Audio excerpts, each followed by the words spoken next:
ಈ ಥರದೊಂದು ಕತೆ ತಗೊಂಡಾಗ ಒಂದು ಡ್ರೈವಿಂಗ್ ಫೋರ್ಸ್ ಅಂತ ಬರೋದೇ ಒಬ್ಬ ಆ ಸಿನಿಮಾದಲ್ಲಿ ಯಾರು ನಾಯಕ ಇದ್ದಾನೆ ಈ ಕತೆ ಹೇಳೋಕೆ ಒಬ್ಬ ಬೇಕು. ಸೊ ಆ ವಿಚಾರದಲ್ಲಿ ಪ್ರಜ್ವಲ್ ಅವ್ರ ದೇವರಾಜ್ ಅವರ ಎಂಟ್ರಿ ಆದ ನಂತರದಲ್ಲಿ ಈ ಸಿನಿಮಾಗೆ ಆ ಫೋರ್ಸ್ ಮತ್ತೊಂದು ಸ್ವಲ್ಪ ಮುಂದೆ ಹೋಯ್ತು ಅಂತ. ಅಂದರೆ ಅಪರೂಪದ ಪಾತ್ರ ಯಾವಾಗಲೂ ಇದು ಹೊಸದು ಅನಿಸ್ಬೇಕು ಅಂತಂದರೆ ಹೊಸದಾಗಿ ಕಾಣಿಸ್ಬೇಕು. ಟೀಸರ್ ನೋಡಿದಾಗಲೂ ನಿಮ್ಗೆ ಯಾಕೆ ಹೊಸದು ಅನಿಸುತ್ತೆ ಅಂತಂದ್ರೆ ಪ್ರಜ್ವಲ್ ಅವ್ರು ಆ ಥರದ ಪಾತ್ರ ಮಾಡಿರಲಿಲ್ಲ. ಅವರು 39 ಸಿನಿಮಾಗಳಲ್ಲಿ ಒಂದು ರೂರಲ್ ಬ್ಯಾಕ್ ಡ್ರಾಪಲ್ಲಿ ಒಂದು ಆ್ಯನಿಮಲ್ ಬ್ಯಾಕ್ ಡ್ರಾಪಲ್ಲಿ ಮಾಡಿರಲಿಲ್ಲ. ಹಾಗಾಗಿ ಹೊಸದು ಅನಿಸುತ್ತೆ. ಹೊಸದು ಯಾವಾಗಲೂ ನೋಡೋದಕ್ಕೆ ಖುಷಿ ಕೊಡುತ್ತೆ. ಹೊಸದು ಯಾವಾಗಲೂ ನೋಡೋದಕ್ಕೆ ಮಜಾ ಅನಿಸುತ್ತೆ. ದುಡ್ಡು ಕೊಟ್ಟು ಥಿಯೇಟ್ರ್ ಒಳಗಡೆ ಬರಬೇಕು ಅಂತಂದ್ರೆ ಅವ್ರನ್ನೇನೋ ಒಳಗಡೆ ಎಳ್ಕೊಂಬರ್ಬೇಕಲ್ಲ, ಅವ್ರನ್ನ ಅಟ್ರಾಕ್ಟ್ ಮಾಡಬೇಕಲ್ಲ. ಅವ್ರನ್ನ ಒಂದು ಆಡಿಯನ್ಸು ದುಡ್ಡು ಕೊಟ್ಟು ಬರೋರ ಟೈಮ್ ಮನಿ ಎಲ್ಲದು ವರ್ತ್ ಅನ್ಸ್ಬೇಕಲ್ಲ. ಅದು ಅನ್ಸ್ಬೇಕು ಅಂದರೆ ವಿಶೇಷವಾಗೇ ಇರಬೇಕು. ಸೊ ಆ ಆ್ಯಂಗಲಲ್ಲಿ this is very special for him also. ಈಗ ಅಂತಂದರೆ ಕೋಣ ಈ ಮುಹೂರ್ತದ ಮೊದಲ ಒಂದು ಆಕರ್ಷಣೆಯಾಗಿ ನಿಂತಿತ್ತು. ಯಾಕೆಂದರೆ ಸ್ಟಾರ್ಟ್ ಆಗೋ ಮೊದಲೇ ಈ ಥರದೊಂದು ಕೋಣ ಇಟ್ಕೊಂಡು ಸಿನಿಮಾ ಮಾಡೋದಿದೆಯಲ್ಲ. ಯಾಕೆಂದರೆ ಸಾಮಾನ್ಯವಾಗಿ ಹೇಳ್ತಾರೆ ಈ ಗ್ರಾಫಿಕ್ಸಲ್ಲಿ ಪ್ರಾಣಿ ತಗೊಂಡ್ರೆ ಎಲ್ಲೋ ಚಂಡೀಗಢ ಎಲ್ಲೆಲ್ಲೋ ಹೋಗ್ಬಿಟ್ಟು ಅದ್ರ ಪರ್ಮಿಷನ್ ತಗೋಬರಕ್ಕೆ ಮತ್ತೊಂದು ಇಂಥ ದೈತ್ಯಾಕಾರದ ಕೋಣ ಇಟ್ಕೊಂಡು ಸಿನಿಮಾ ಮಾಡೋದಿದೆ ಭಾಳ ಕಷ್ಟ, ಭಾಳ ವಿಶೇಷ ಕೂಡ. ಯಾಕೆಂದರೆ ಎಲ್ಲರೂ ಮಾಡಿದ್ರೆ ಏನು ಅಂತ ಅನ್ನೋದೊಂದು ಮನಸ್ಸೊಳಗಡೆ ಎಲ್ಲ ಫಿಲ್ಮ್ ಮೇಕರ್ಗೂ ಒಂದಿರುತ್ತೆ. ಈ ಕತೆ ಕಲಾವಿದ್ರಿಗೂ ಇರುತ್ತೆ. ಈ ಕತೆ ಎಲ್ಲರೂ ಮಾಡಿರೋ ಕತೆ ರೆಗ್ಯುಲರ್ ಕತೆ ಅದಲ್ಲ, ಹೊಸದೇನೋ ಚಾಲೆಂಜಿಂಗ್ ಏನೋ ಬೇಕಲ್ಲ. ಇದು ಸ್ವಲ್ಪ ಎಕ್ಸ್ಟ್ರಾ ಚಾಲೆಂಜಿಂಗ್, ಸ್ವಲ್ಪ ಎಕ್ಸ್ಟ್ರಾರ್ಡಿನರಿ ಚಾಲೆಂಜಿಂಗ್. ಸೊ ಆ ಥರದ್ದು ಒಂದು ಚಾಲೆಂಜ್ ಇದೆ, ಅದನ್ನು ಅಚೀವ್ ಮಾಡ್ತೀವಿ ಅಂತ ನಂಬಿಕೆ ಇದೆ ನಮಗೆ.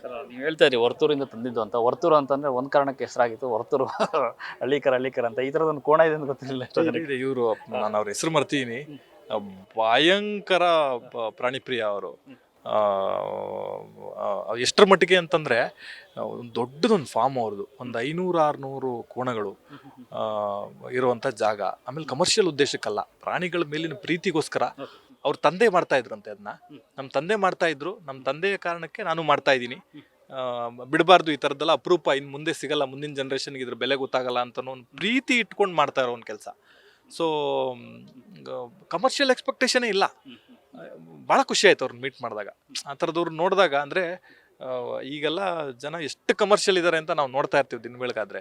ಅಂಥದ್ರಲ್ಲಿ ಯಾರೋ ಒಬ್ಬರು ಅಪರೂಪಕ್ಕೆ ಇವರಾಗಿ ಈ ಕೋಣಗಳ ಅವ್ರ ಹೆಸರು ಏನು ನಾಯ್ಡು ಮರ್ತುಬಿಟ್ಟಿದ್ದೀನಿ, ಈ ಥರದನ್ನ ಮಾಡೋರು ಒಬ್ಬರು. ಆ ಕಡೆ ಕಂಬಳದ ಪ್ರಪಂಚದಲ್ಲಿ ನಂದಳಿಕೆ ಶ್ರೀಕಾಂತ್ ಭಟ್ರು ಅಂತ ಒಬ್ಬರು ಸಿಗ್ತಾರೆ, ಒಬ್ಬರು ಚಂದ್ರಾಸರೈ ಅಂತ ಒಬ್ಬರು ಸಿಗ್ತಾರೆ, ರೋಹಿತ್ ಹೆಗ್ಡೆ ಅಂತ ಒಬ್ಬರು ಸಿಗ್ತಾರೆ. ಅವ್ರುಗಳೆಲ್ಲ ಭಾಳ ವಿಶೇಷ ವ್ಯಕ್ತಿಗಳಂತ ಅನ್ನಿಸ್ತಾರೆ.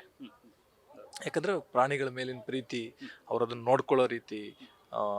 ನಾವೇನೋ ಹೋಗಿ ಈ ಥರ ಮಾಡಬೇಕು ಅಂತ ಅಂದ್ಕೊಂಡಿದ್ದೀವಿ ಅಂತಂದಾಗ ಅವರು ಮಾಡಿ, ಭಾಳ ಒಳ್ಳೆ ಕಲ್ಚರು, ನಿಮ್ಗೆ ಏನು ಬೇಕು ನಾವು ಸಹಾಯ ಮಾಡ್ತೀವಿ. ಅವರು ಮುಕ್ತ ಮನಸ್ಸಿನಿಂದ ಅವ್ರು ಏನು ವಿನಾಕಾರಣ ಏನೂ ಎಕ್ಸ್ಪೆಕ್ಟೇಷನ್ ಇಲ್ಲದೆ ಮಾಡುವಂಥ ಒಂದು ಸಣ್ಣ ಸಹಾಯಗಳಿದಾವಲ್ಲ, ಮೋಸ್ಟ್ ಇಂಪಾರ್ಟೆಂಟ್, ವ್ಯಾಲ್ಯೂ ಆ್ಯಡೆಡ್ ಅಂತ ಅನಿಸುತ್ತೆ ನನಗೆ. ಈ ಕರಾವಳಿ ಅಂತ ಹೆಸರು ಕೇಳಿದ ತಕ್ಷಣ ತಟ್ಟಂತ ಎಲ್ಲರಿಗೂ ಅಂದರೆ ಒಂದಷ್ಟು ಸಿನಿಮಾಗಳು ಬಂದಾಗ ಹೋಲಿಕೆಗಳು ಸ್ಟಾರ್ಟ್ ಆಗ್ಬಿಡ್ತದೆ. ಸೊ ಅದೇ ಆ್ಯಂಗ್ಲಲ್ಲಿ ಹೋಲಿಕೆ ಸ್ಟಾರ್ಟ್ ಮಾಡಿದ್ದು ಕಾಂತಾರ ಸಿನಿಮಾ. ಆ ಥರದೊಂದು ಕಂಟೆಂಟ್ ಕತೆ ಆಗಿರುತ್ತೆ ಅಂತ ಎಲ್ಲ ಎದುರು ನೋಡ್ತಾ ಇದ್ರು. ಆ ಥರದ್ದು ಸಿನಿಮಾ ಆಗಿರುತ್ತೆ ಅಂತ ನಿಜನ ಹೇಗೆ? ಅದು ಯಾಕೆ ಅಂತಂದರೆ, ಕಾಂತಾರ ಒಂದು ಟ್ರೆಂಡ್ ಸೆಟ್ಟಿಂಗ್, ಒಂದು milestone cinema. Kannada cinema industry, Indian cinema ಇಂಡಸ್ಟ್ರಿಲೇ ಒಂದು ಟಾಪ್ ಕ್ಲಾಸಲ್ಲಿ ನಿಲ್ಲುವಂಥ ಒಂದು ಸಿನಿಮಾ. ಸಾಮಾನ್ಯವಾಗಿ ಅಷ್ಟು ದೊಡ್ಡ ಅದು ಬಂದಾದ್ಮೇಲೆ ಈ ಥರದ್ದು ಬಂದಾಗ ಹೋಲಿಕೆ ಬಂದೇ ಬರ್ತೀವಿ. ಇವಾಗ ಮುಂಗಾರು ಮಳೆ ಆದಮೇಲೆ ನಿಮಗೆ ಲವ್ ಸ್ಟೋರಿ ಯಾವ್ದು ನೋಡಿದ್ರೂ ಮುಂಗಾರು ಮಳೆ ಶೇಡ್ ಇದೆ ಅಂತ ಅನ್ಸೋದು. ಅದ್ರ ಅರ್ಥ ಅವ್ರು ಮುಂಗಾರು ಮಳೆ ಮಾಡಕ್ಕೆ ಹೊಟ್ಟಿದ್ದಾರೆ ಅಂತಲ್ಲ, ಆ ಝೋನಲ್ಲಿ ಜನ ಇನ್ನೂ ಆ ಗ್ಲ್ಯಾನ್ಸಲ್ಲಿದ್ದಾರೆ, ಆ ಝೋನಲ್ಲಿದ್ದಾರೆ ಅಂತ ಅರ್ಥ. ನಾನು ಹೇಳ್ತಿಲ್ವಾ, ಪುಷ್ಪ ಮತ್ತು ದಸರಾ ಎರಡು ಒಂದೇ ಝೋನಿನ ಕತೆಗಳೇ, ಆದರೆ ಸಿನಿಮಾ ಥಿಯೇಟ್ರ್ ಒಳಗಡೆ ಹೋದಾಗ ಗೊತ್ತಾಗುತ್ತೆ ಎರಡು ಬೇರೆ ಬೇರೆ ಸಿನಿಮಾ ಅಂತ. ಫಸ್ಟ್ ಲುಕ್ ನೋಡಿದ್ರೆ ಅಥವಾ ಟೀಸರ್ ಟ್ರೈಲರ್ ನೋಡಿದ್ರೆ ಅಂತ ಅನ್ಸಲ್ಲ, ಅದೇ ಥರ ಇದೆ, ಅದೇ ಥರ ಮಾಡಿದ್ದಾರೆ ಅಂತಲೇ ಅನ್ಸುತ್ತೆ. ಆದರೆ ಯಾವಾಗ ಥಿಯೇಟ್ರ್ ಒಳಗಡೆ ಹೋಗ್ತೀವಿ, ಇಲ್ಲ ನಾವು ನಂಗೆ ಮಾಡಿಲ್ಲ, ಬೇರೆ ಏನೋ ಮಾಡಿದ್ದಾನೆ ಈ ಡೈರೆಕ್ಟ್ರು ಅಂತ ಅನ್ಸುತ್ತೆ. ಸೊ ಥಿಯೇಟ್ರ್ ಒಳಗಡೆ ಬರೋವರೆಗೂ ಅದು ಹಂಗೆ ಅನ್ಸುತ್ತೆ. Once they watch the film they will definitely tell, ಇಲ್ಲಪ್ಪ ಇದು ಬೇರೆ ಕತೆ ಅಂತ, ಇಲ್ಲ ಇದು ಬೇರೆದೇ ಕತೆ ಅಂತಂತಾರೆ.